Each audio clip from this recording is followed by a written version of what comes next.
Last week in Guelph, the government opened for the amazing John Cale. One of the godfathers of the new wave sensibility, John Cale formed the Velvet Underground with Lou Reed back in the mid-60s. A classically trained Welshman, Cale plays a multitude of instruments, including viola, keyboards, guitar, and bass. Little had been heard of Cale in recent years until the release of his new album, Sabotage, a paranoid tour de force which includes his new single, Mercenaries. You pay me enough to kill for you, but not enough to die for you.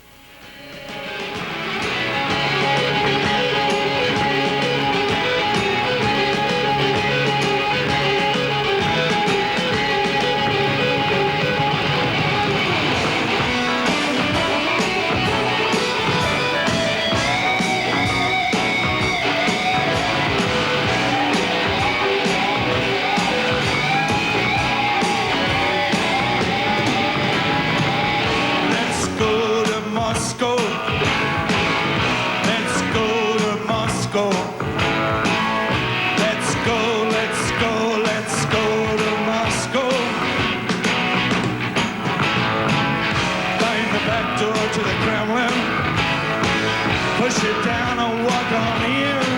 Say, howdy, howdy, doody, hi, doody, hi, howdy, howdy, doody, hi, let's go, must go, must go, must go, must go, must go.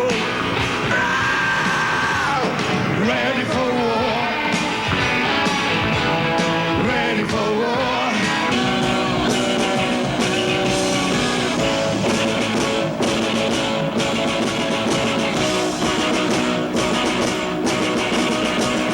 From the Vietnamese and the Cambodians and the Afghan tribesmen and the Ayatollah, which I don't think we should be so ready to spit in his face.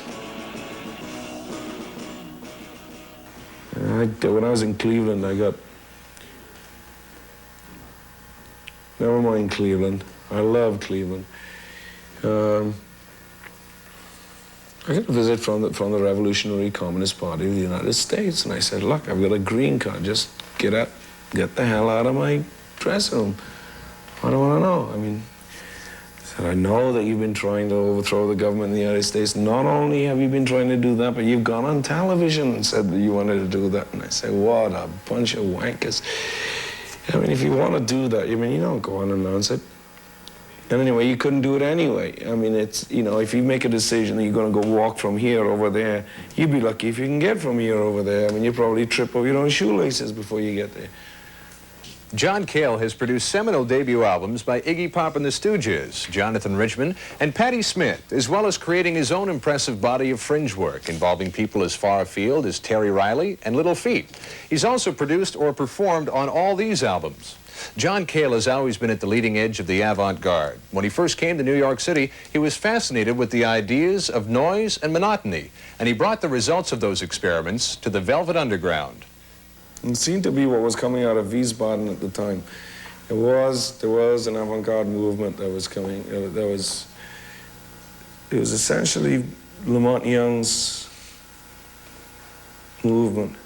He was still the leading light, but it was George Maciunas who, this person George Maciunas, who organized the Neo-Dada movement in Germany and in Europe, France, Holland. So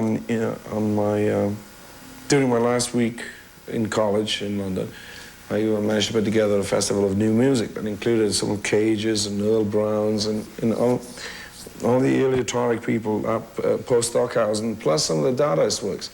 So we got some of those Wiesbaden people over to perform. You took that attitude and linked it up with Lou Reed for the Velvet Underground. A lot of the Velvet Underground's feel. Well, I really didn't know what I was doing. That's the point. I mean, I just tried to get out of London. I mean, I got out of Wales because I was a coffin. Went to London, went to school and did that. Had to get out of London, went to, you know, got a scholarship from Leonard Bernstein, went to Tanglewood. But after that, I mean, it is the mess that you see before you. For a man as daring and experimental as John Cale is, it's amazing that he'd become a staff producer at both Columbia and Warner Brothers Records. it was very important to leave that situation in LA, the Warner Brothers. No matter, I did 2 albums there, and I thought it's an invidious position to be in when you're a producer, a staff producer in the company, and you're also an artist. What you're still fighting is that you are not a performing artist. You are, like, having an album is meaningless unless you go out and support it with performances, live performances. The best part of all of it was to go out there and perform, because then you learn something. And the main thing that I learned was that if you're not interested in what you're doing up there on stage, if you're not enthralled with every moment of your existence up there on stage, then nobody else is going to be the hell of a lot better for it. In Guelph, Cale stormed off the stage after only 2 songs because he thought the sound was so bad. Later, he came back to apologize and explain why he wasn't going to play. Then, played 2 more songs. Now look, I'm going to have to hold you one, all right? If it's miserable up here, I don't know how I can convince you that it's good.